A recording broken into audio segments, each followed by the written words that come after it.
What's up, everybody? Daredevil is back, and they didn't waste any time getting things going in the show, so I won't either. Let's get into the Daredevil Born Again premiere.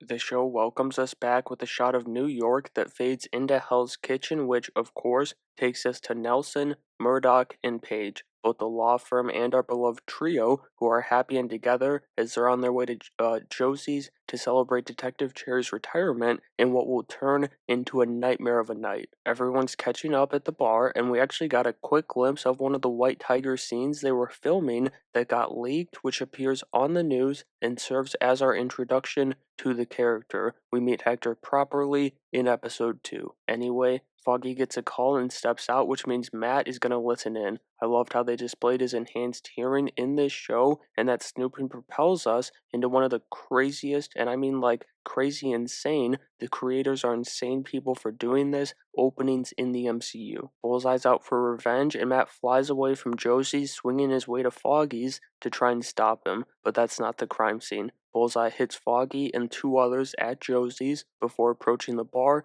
and dropping his iconic line, "Hello, Karen," in an epic return. The devil wasn't back in time to save Foggy, but he did get there to deliver his retribution, and he does just that. They go insane with their fight in Josie's, with Bullseye throwing crazy but intentional stray knives after Matt takes his old foe through the bar window. Dex was basically taking out civilians in the bar, and even when they moved to the stairwell, every chance he got during this fight. This was such a great sequence, and Daredevil swinging up to the top to meet him was perfect. But Foggy's gone with a haunting, in a good way, performance from Eldon Henson, staring into Karen's eyes with his last breath. When Matt hears that and hears his best friend's heart stop, he snaps. He pummels Dex and then throws him off the roof of the bar before throwing the devil's mask off too for crossing that line. Dex isn't dead though, he's got an adamantium spine after all, as the helmet fall took us into the opening credits. After that, and that was just the first 20 minutes of the first episode of the premiere, we got a 1-year time jump. We see Matt's morning routine of picking out his suit by feeling the colors, which,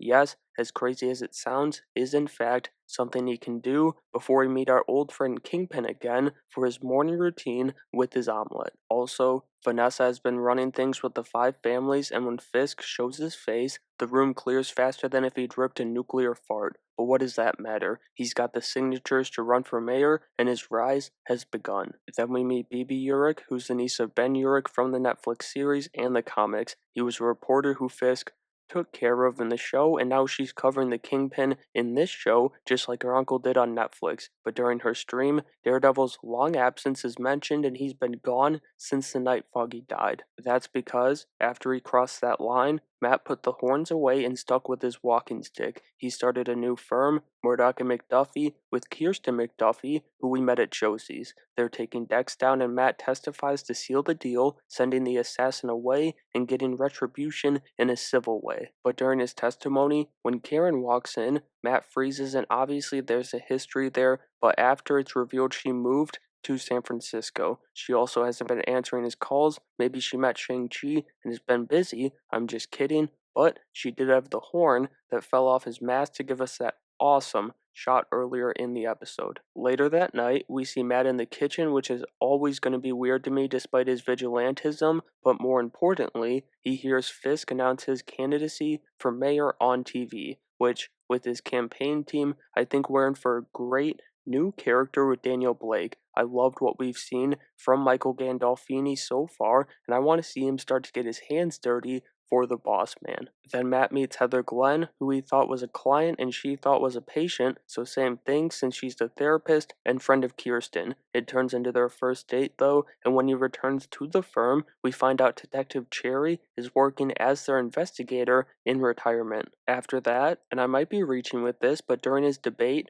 Fisk mentions how the candidate he's going up against just wants to register vigilantes, not get rid of them, and I think that's an X-Man breadcrumb. Feige said they're in every project moving forward, and he said that a while ago, and this feels like one, but let me know if you think they're hinting at the Mutant Registration Act down in the comments below. Anyway, the morning after, at least I'm pretty sure it was the morning after, Matt goes to see Fisk to have a chat. He name drops Echo without naming her, referencing when he got shot in the Hawkeye show, reassures Matt that he had nothing to do with Foggy, and also that Kingpin isn't back. Then he does a bit of taunting about Matt breaking his rule even though he didn't break it by throwing Bullseye off the roof of the bar, and so Matt delivers his threat. Stay straight, stay away, and the devil stays away. But cross him and retribution will be found, as what started as a nice conversation quickly turns heated between the rivals, which Fisk can indeed puff his chest out right now too. He's mayor after all. That news comes as Matt and Heather wrap up their second date, and Matt's distraught. On the flip side,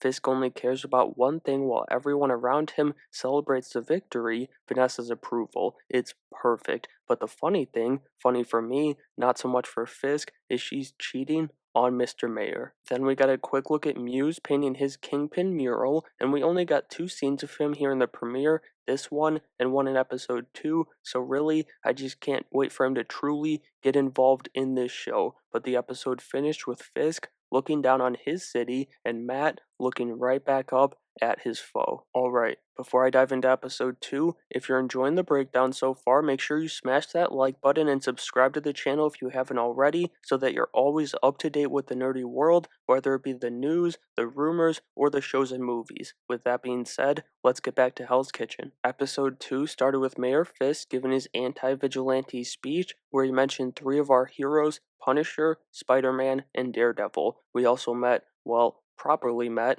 White Tiger after that speech, which was a great structure. He stops a fight in the train station, but one of the attackers trips into a train and the badge is pulled out. At first, when the badge was pulled, I thought we were seeing the vigilante stings that the NYPD does in the comics under Mayor Fisk, but once things unfold in this episode, it's not that quite yet, although remember it as we move forward into the back half of this season and season 2, because I think it's very much on the table. Anyway, going back to Vanessa cheating on Fisk and his promise to not end the possibility of it happening again with the same guy, well, I don't think he kept that promise, as his knuckles are bloodied in this episode. Remember, Vanessa is his and only his. Then we get our first Devil Tiger interaction as Matt wants to take on Hector's case. Before I say anything, I am going to spoil something, so if you don't want to be spoiled, mute the video until I take the spoiler tag